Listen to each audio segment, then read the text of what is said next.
कौन था अंगद? सुग्रीव के भाई बाली के पुत्र अंगद की माता का नाम तारा था, जो एक अप्सरा थी। जब प्रभु श्रीराम ने अंगद के पिता वानरराज बाली का वध कर दिया था, तो बाली ने मरते वक्त अपने पुत्र को पास बुलाकर उसे ज्ञान की 3 बातें बताई। बाली ने कहा, पहली बात, ध्यान रखना अंगद, देश, काल और परिस्थितियों को हमेशा समझकर कार्य करना। दूसरी बात यह कि किसके साथ कब, कहाँ और कैसा व्यवहार करें, इसका सही निर्णय लेना। अंत में बाली ने तीसरी सबसे महत्वपूर्ण बात कही कि पसंद नापसंद, सुख दुख को सहन करना और क्षमाभाव के साथ जीवन व्यतीत करना। यही जीवन का सार है।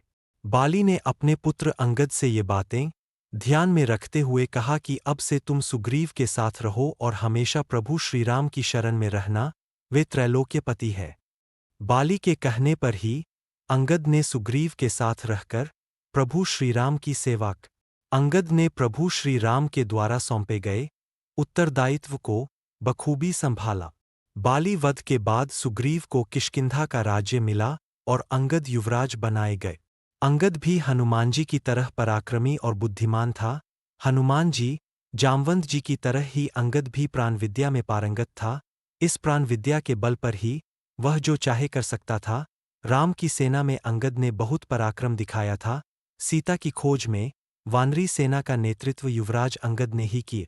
संपाति से सीता के लंका में होने की बात जानकर अंगद समुद्र पार जाने के लिए तैयार हो गए थे, परंतु दल का नेता होने के कारण जामवंत ने इन्हें जाने नहीं दिया और हनुमान जी को लंका भेजा गया। रामदूत अंगद। राम और रावण युद्ध के पूर्व हनुमान जी के बाद भगवान श्रीराम ने अंतिम वक्त पर अंगद को अपना दूत बनाकर लंका भेजा था, ताकि सुलह हो और युद्ध टाला जा सके। अंगद ने वहां पहुंचकर रावण को शिक्षा दी। रावण ने भरी सभा में अंगद का अपमान किया तो अंगद ने भी रावण को खूब खरी खोटी सुनाई, जिसके चलते रावण आग बबूला हो गए। रावण ने कहा कि यह कटु उच्चारण कर रहा है, इस मूर्ख वानर को पकड़ लो। तब अंगद ने कहा कि मैं प्राण की एक क्रिया निश्चित कर रहा हूं। यदि चरित्र की उज्ज्वलता है तो मेरा यह पग है। इस पग को यदि कोई एक क्षण भी अपने स्थान से दूर कर देगा तो मैं उस समय में माता सीता को त्याग करके राम को अयोध्या ले जाऊंगा। अंगद ने प्राण की क्रिया की और उनका शरीर विशाल एवं बलिष्ठ बन गए। तब उन्होंने भूमि पर अपना पैर स्थिर कर दिए।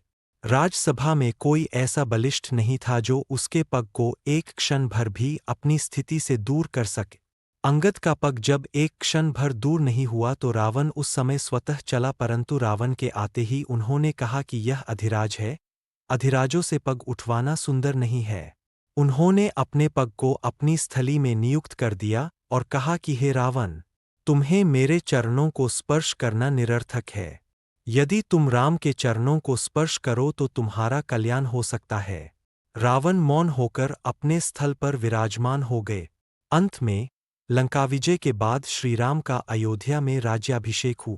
इसके बाद सभी कपि नायकों को जब विदा करके भगवान श्रीराम अंगद के पास आए, तब अंगद भगवान से बोले, नाथ, मेरे पिता ने मरते समय मुझे आपके चरणों में डाला था, अब आप मेरा त्याग न करें, मुझे अपने चरणों में ही पड़ा रहने दे। यह कहकर अंगद भगवान के चरणों में गिर पड़े। भगवान राम ने उन्हें हृदय से लगाकर अपने निजी वस्त्र तथा आभूषण अंगद को पहनाए और उन्हें समझा बुझाकर किष्किंधा के लिए रवाना किए।